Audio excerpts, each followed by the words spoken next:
Revenge with Karen. The morning I knew something was off, I came back from grabbing coffee, and my office door was cracked open. Not wide, not swinging, just cracked, like someone wanted to see inside without committing to a full betrayal. On my desk sat a folder that hadn't been there before. Not from legal, not HR, no name on it at all. Just a project brief I hadn't been assigned, with my assistant's handwriting scribbled across the top. Thought this was yours. It wasn't. It had been passed down, reassigned, handled, and just like that, I knew. The air doesn't shift that suddenly in a company unless a storm's coming. And in logistics tech, storms wear loafers and smile through your exit interview. First, the calendar invites stopped landing in my inbox. Then my access to the shared legal drive started glitching.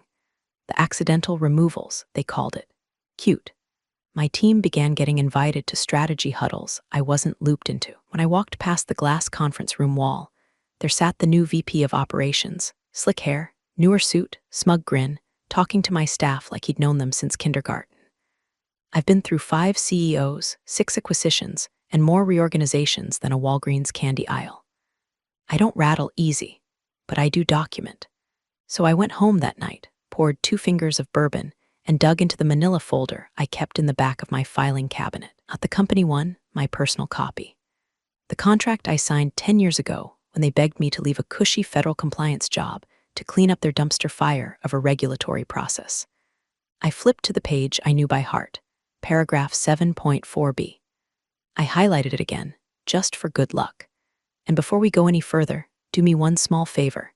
If you're listening and nodding along because this already smells familiar, maybe you're the Lisa in your office, maybe you're not. Take a second to like this story and hit that subscribe button. It helps more than you know.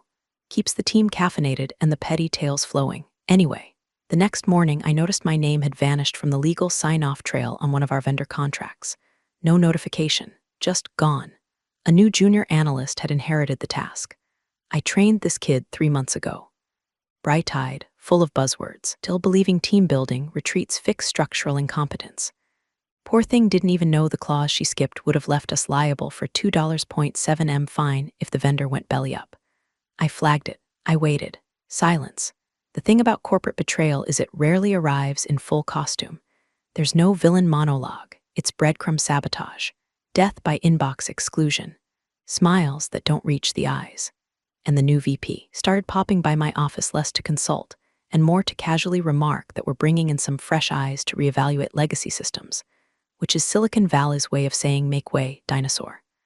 I've seen fresher eyes make more expensive messes, but hey, why learn from history when you can fire it?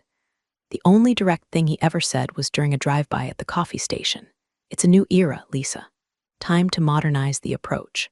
Then he winked. Winked. I was in on it. I smiled. Polite, predictable. I made a mental note to update my document cache at home and reprint my contract on thick stock paper this time. Let it feel like the weight of a bad decision.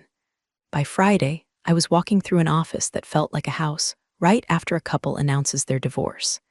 Everyone's friendly, but too friendly, like they're trying not to take sides yet. No one looks you in the eye for more than a second. Slack messages get shorter. You become a ghost in real time. I didn't cry. I didn't scream.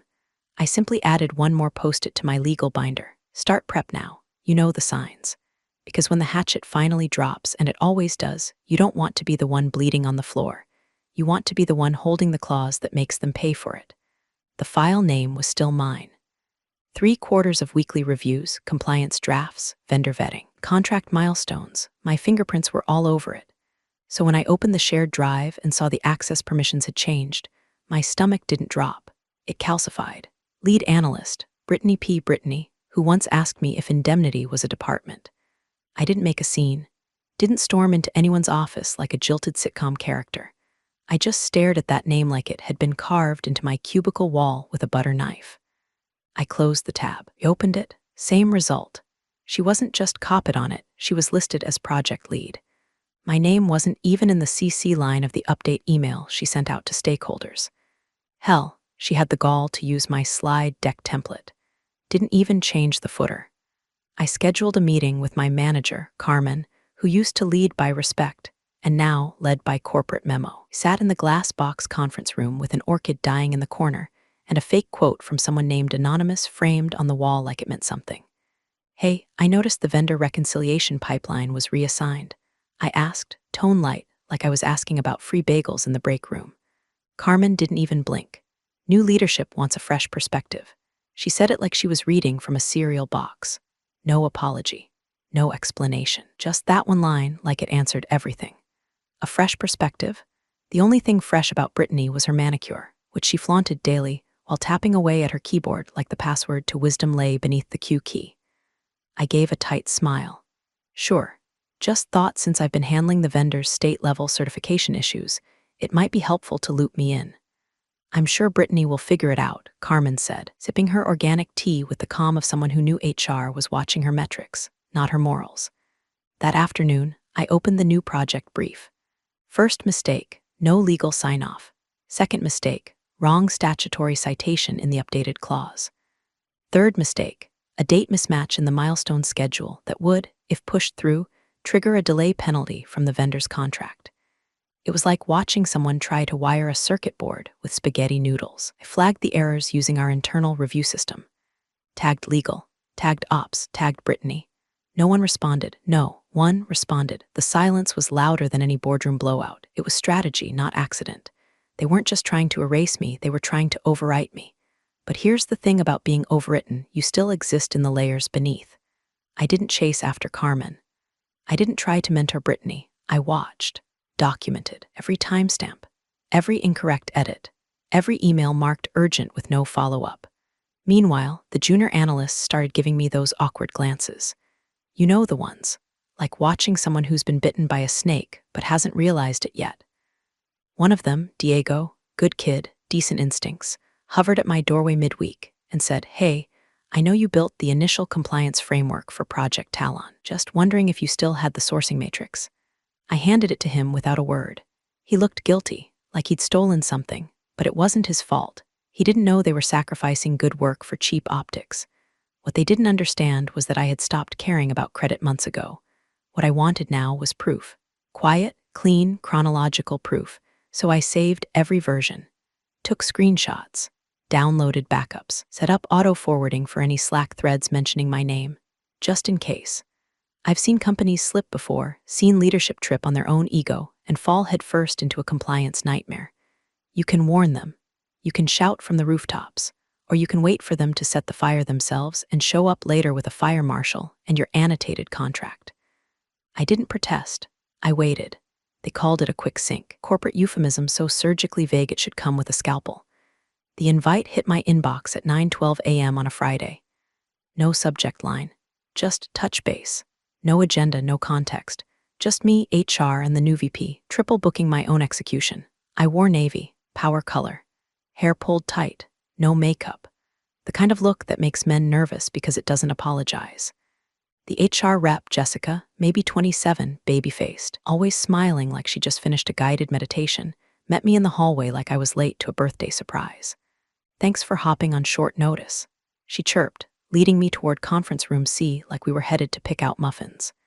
Inside sat the new VP, Dean, the kind of man who probably paid extra to have his car windows tinted darker than legally allowed. He didn't stand up, didn't even motion to the seat. Just said, "Lisa," like I was the ghost of his conscience come to reclaim the copier. I sat, crossed one leg over the other, folded my hands in my lap, waited. Jessica pulled out a folder, blue, labeled, transition materials. I didn't blink. Dean cleared his throat, did that thing where a man tries to look serious by squinting slightly and steepling his fingers like he's contemplating chess, not signing off on someone else's mortgage. "We're restructuring," he said, looking toward a more agile organizational model. I waited for the meat of the lie. "Today will be your last day." There it was. No hesitation, just a guillotine in a sentence. Jessica slid the folder toward me. "We've prepared your termination packet, standard separation agreement, 2 weeks severance, NDA, the usual. Just need your signature and badge." I flipped open the packet. No reference to my original contract. No mention of bonus vesting, just boilerplate garbage. Like I hadn't been there 10 years, hadn't trained half the compliance team, hadn't spent the last 3 quarters rescuing the project Brittany was now casually unraveling like a poorly knit sweater. Dean folded his hands. "We appreciate your contributions, truly, truly.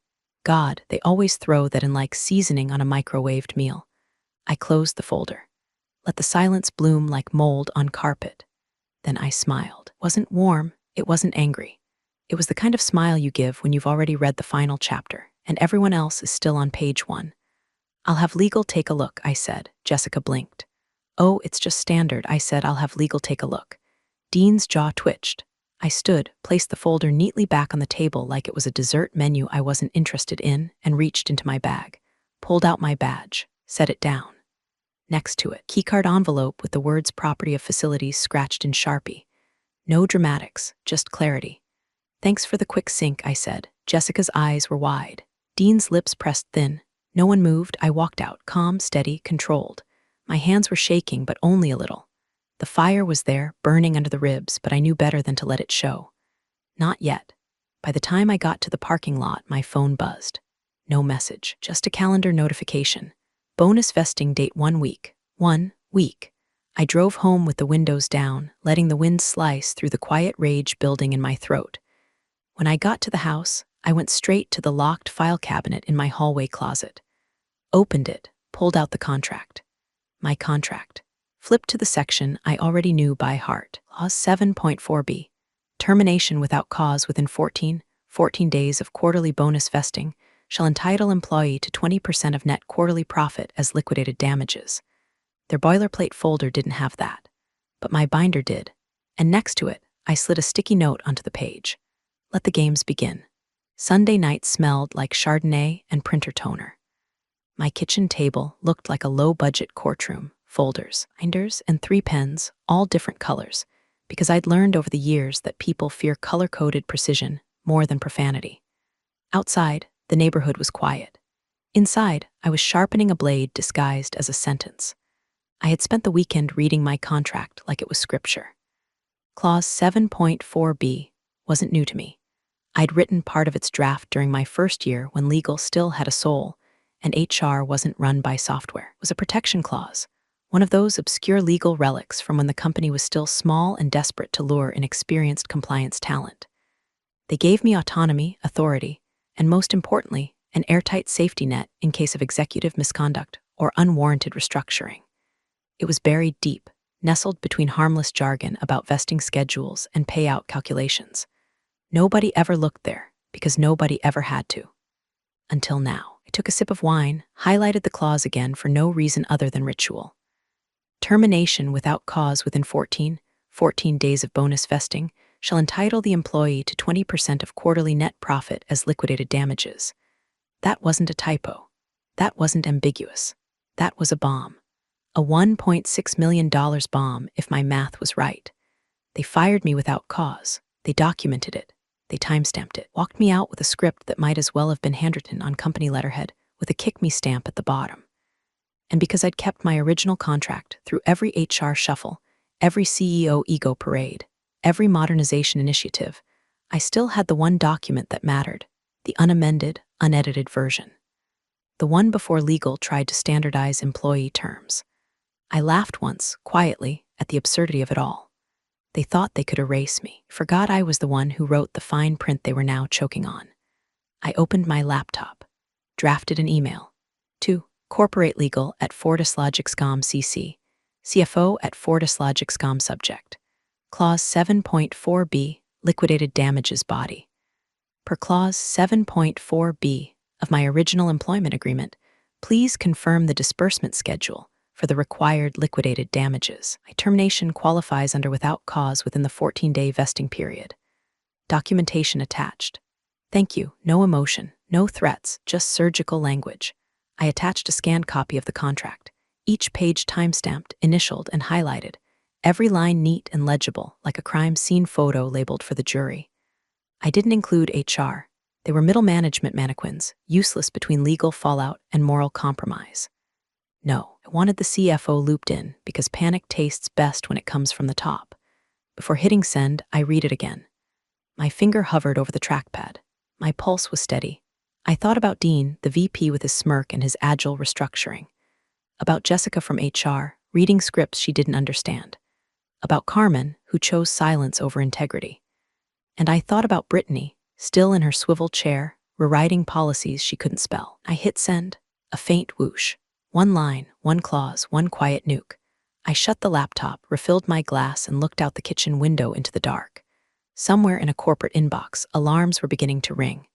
Maybe not tonight, maybe not in an hour, but soon. Because numbers don't lie, and neither do contracts written by someone who never trusted leadership retreats. By the time the emails read, they'll be calling it an oversight. By Monday, be a crisis. And by next week, it'll be a payday. Monday morning came with the kind of smug satisfaction usually reserved for courtroom dramas and long-awaited plot twists. I didn't wake up to an alarm. I woke up to 3 unread emails, 2 missed calls, and 1 unholy scramble disguised as corporate diplomacy. The first was from HR. Subject line, employment status clarification, not even a good morning or hope you're well, just a bureaucratic backpedal dripping in panic. Hi Lisa, upon further internal review, it appears your recent separation from 40's Logics may have been processed prematurely due to a clerical oversight. We sincerely apologize for the confusion and are working to clarify next steps as quickly as possible. Thank you for your patience and professionalism. Jessica B., People Operations, yes. The old oopsie daisy accidentally fired the one person with a detonator in her drawer. The kind of clerical oversight that cost 7 figures and a few careers. They wanted to act like someone fat-fingered a spreadsheet instead of deliberately staging my Friday ambush. Like I had slipped through the cracks, not been shoved. The second email came from legal. Short, cold, precise. Lisa, like to schedule a time this week to discuss Clause 7.4b and your associated entitlements. Please share availability. Regards, Derek V., Associate General Counsel. Boom. That's when I knew it had landed. When legal doesn't dispute, doesn't posture, doesn't pull out phrases like subject to interpretation, they're already negotiating the body count. Then came the voicemails. Dean. Twice. First call, timestamped 8:04 a.m. Lisa. It's Dean. Wanted to touch base and clear the air. Let's chat when you're free. Second call, 8:36 a.m. More tense. I think there's been some crossed wires here. Let's just talk before things escalate unnecessarily. Yeah, unnecessarily. I didn't call back. I didn't text. I didn't even listen to the second voicemail all the way through. I just let the silence do the talking. Because silence, in a power shift, is louder than rage, forces them to guess what you know. And in my case, they were guessing way too late. I walked my dog, took the scenic route, grabbed a coffee, even tipped the barista double. I wasn't in a hurry, because when they're panicking, you never rush. You let them marinate in it. Let them loop through emergency meetings and Slack threads with phrases like exposure risk, liquidated liability, and how old is that clause. Back home, I opened Slack on my phone out of morbid curiosity. Still had guest access to one channel, Compliance Archive. The last message. Has anyone heard from Lisa? 4 question mark reacts. No replies. I smiled. Sipped my latte, took a screenshot, logged out. Then I opened my email and drafted a reply to legal. Derek, available for a call Thursday at 10:00 a.m. Please confirm whether this will include representation from both HR and finance, as the issue pertains to entitlements, classification, failure to disclose qualifying separation terms at time of termination. Regards, Lisa Avery. No exclamation marks. No pleasantries, just posture and prose. I hit send. Then I closed my laptop, poured another half glass of wine, yes, before noon, and turned on some Miles Davis. If they were going to dig themselves out of this hole, they'd have to do it with fingernails and non-disclosure agreements. And me was going to enjoy watching them realize I wasn't bluffing. I never bluff. The wire hit at 9:17 a.m. on Thursday. No fanfare, just a notification from my bank with too many zeros and not enough vowels to explain how it happened. Deposit. Etch credit 40's Logix Q3 disbursement. Amount. $1,426,000 and 0 cents. I stared at it for a full minute, blinking like I was trying to decode an alien transmission. Then I refreshed. It didn't go away.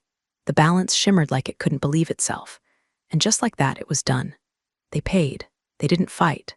They didn't delay. They just folded, quietly, quickly, and expensively. There was no follow-up call, no apology, no NDA, no plea to handle this internally. Just the cold, hard sound of a liability being erased by liquidity. It was the cleanest severance hit I'd ever seen. My contract wasn't just honored, it was obeyed. And that silence, that corporate-wide, stunned silence, that was the sweetest part. I didn't tell anyone, not my former team, not the analysts I mentored, not even Diego, who used to hover by my doorway like a baby bird with questions about procurement loopholes. I didn't post about it, didn't gloat. But people knew, oh, they knew. By 11 o'clock a.m., HR Slack channel went radio silent. Jessica, HR's sleep-smiling mouthpiece, hadn't posted her usual midweek motivation gif. No breathing exercises, no corporate affirmations, just nothing. The whispers started in the back channels. I still had a few friends in the ops pipeline who pinged me off hours with "you okay?" and "did you win?" or something. And one that simply read, "WTF did you do?" But none of them really needed answers, already knew the shape of it. I logged into my guest Slack access one last time. The main compliance thread had shifted tone. Someone had dropped a passive-aggressive link to a Forbes article about grandfathered contracts and corporate oversights. 4 emoji reacts: fire, popcorn, skull, and the money bag. Carmen, my former manager, hadn't said a word. Not a peep. Which, in corporate politics, is the equivalent of a confession. I drafted my farewell email slowly. Want to overshoot the landing or make it performative. This wasn't about theatrics.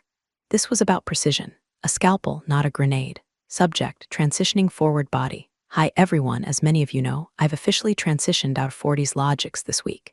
It's been a memorable 10 years, full of challenges, growth, and an incredible team I'll always respect.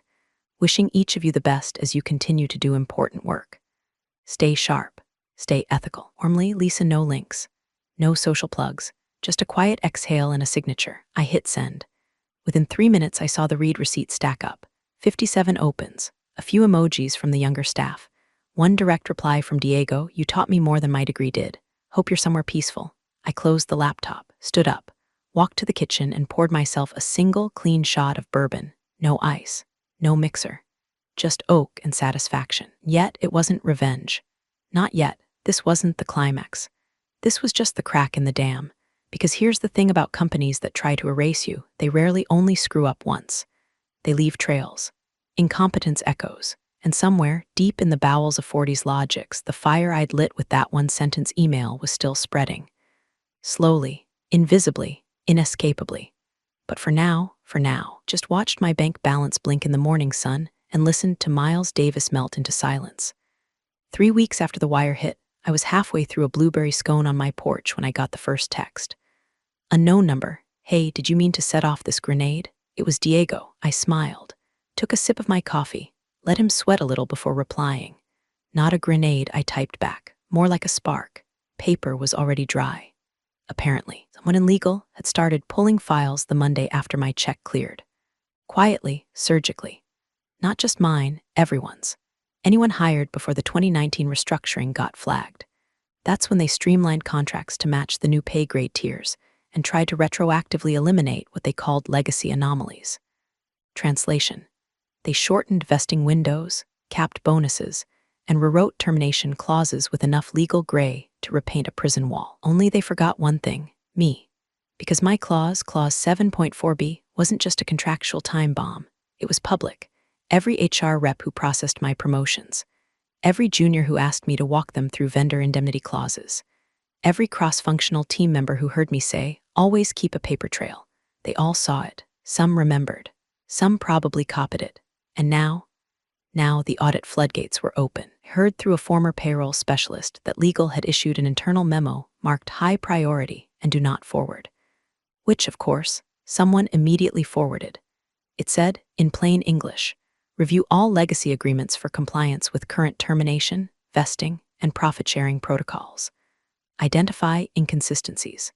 Prioritize high-risk exposure.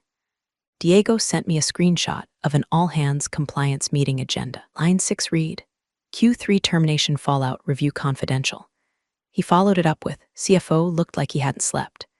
VP of Ops is on indefinite leave. People are freaking out. I bet they were. Because when you bake clauses into a contract and forget about them, they don't disappear. They sit quietly, aging like wine or unexploded ordnance, until someone kicks the wrong rock and gets their eyebrows blown off. Another message came in later that day from a former colleague in sales ops. FYI, they're combing through Q2 terminations. Some of those folks got fired 10 days before vesting. Internal chatter says legal's scrambling to reclassify them as performance-related after the fact. It's messy. Of course it was messy. You can't retrofit morality into a spreadsheet. That's the part the execs never understood. They thought contracts were guardrails, not weapons. Thought nobody beneath director level could actually read them, let alone remember them. Thought I was just another relic, gray hair, quiet office, eyes that didn't flinch during layoffs. They didn't know I'd trained half the people now pulling their severance files. They didn't know I kept backups of every policy version from the last 10 years. They didn't know I once helped rewrite the entire offboarding protocol during a merger, just in case someone tried to restructure too creatively. They didn't know that when they fired me, they weren't hitting delete. They were hitting print. And the toner they used, expensive, permanent. Another text from Diego, hours later, this one after sunset. 3 of us found old PDFs with the same clause language you had. One's already lawyered up. I didn't reply right away. I just looked out at the horizon, sun dipping low, quiet satisfaction filling the air like the smell after rain. I had never wanted a war, but if my departure turned into a spark that helped others light their own torches, then so be it. Let them audit every clause. Let them scramble through every file. Let them realize too late that the fine print isn't for decoration. It's for defense. And I always read the fine print. The CFO resigned on a Tuesday. No warning, no goodbye email, no after much reflection linked in post. Just gone, erased from the company directory like a corrupt spreadsheet cell. By Thursday, Dean, the VP with the slick back hair and Silicon Valley God complex, was put on administrative leave, which in corporate language means we're waiting for legal to finish digging the shallow grave before we toss you in it. The company tried to spin it, of course. Internal memo claimed it was part of a strategic leadership realignment. No one bought it. The entire office could smell the smoke, even from behind their VPNs. And the funniest part? None of it came from me. I hadn't leaked a thing. No tweets, no lawsuits, no snide Glassdoor reviews. I just pressed send on a single email, cashed a check, and watched the gears of corporate karma chew through the ones who tried to erase me. Turns out, legal wasn't just reviewing staff contracts. We're tearing through executive agreements now. Bonuses, exit clauses, stock options, every handshake deal and wink-nudge arrangement that had been scribbled into side letters and forgotten about. A former colleague, Janelle from procurement, pinged me late Friday. Just had lunch with someone in legal. They're calling your contract the anchor. Apparently, it's the last clean version on record. Everything after yours has edits, vague language, missing sections, clause numbers that don't line up. I nearly choked on my tea. They tried to standardize everything during the 2019 Compliance Modernization Initiative, which, shocker, meant letting a junior rewrite half the employment agreements using a Frankenstein template. It was cleaner, sure, but legally, it was trash. My contract, though, untouched. Grandfathered, airtight, signed by a CEO 2 administrations ago, who'd since retired to Boca Raton and definitely wasn't picking up calls. The irony was almost poetic. The one document they never updated, because they assumed I'd either die in that office or quietly retire, was the one clause that lit the match. They had built an entire corporate castle on sand, and the only piece of bedrock left had my name on it. According to Janelle, the board had started asking questions, hard ones, like why legal hadn't flagged the clause earlier, why HR was issuing terminations without verifying contractual triggers, why compliance, a department I used to run, wasn't consulted on high-risk exits. They were cannibalizing themselves now, every exec trying to outsnitch the next, everyone suddenly developing concerns about transparency and ethics. It was a buffet of crocodile tears and last-minute legal shields. Dean, apparently, had pushed for my termination personally, pitched it as a clean break from legacy voices during a PowerPoint to the board. His exact words, I'm told, were, "She's smart, but her systems are outdated. We need fresh thinking." Guess what else was outdated? His bonus clause. And unlike mine, his wasn't tied to net profit. It was tied to performance metrics that started collapsing the moment legal flagged 4 internal compliance failures stemming from his restructuring plan. Oops. I sat on my porch that night, bourbon in hand, as the sun dipped behind the neighbor's sycamore. The breeze felt different, not just cooler, cleaner. My name hadn't been mentioned in a press release. I wasn't trending. But inside that building, behind every Slack message and hastily scheduled board meeting, I'd become folklore. The clause, one that got paid. The woman who smiled said nothing and left a legal bruise that wouldn't stop blooming. They'd wanted me gone. Now they were the ones bleeding. They said my name during a board call, not with reverence, not with spite, with fear. A friend who still sat in on those calls, finance side, high enough to hear things, low enough to still have a soul, told me how it unfolded. Apparently, the topic was exposure mitigation, always a sexy bullet point when executives start seeing their own heads in the guillotine's reflection. Someone asked, how did her clause make it through legal unflagged? Silence. Then a director muttered, why wasn't her termination reviewed at the partner level? That's when the outside counsel spoke.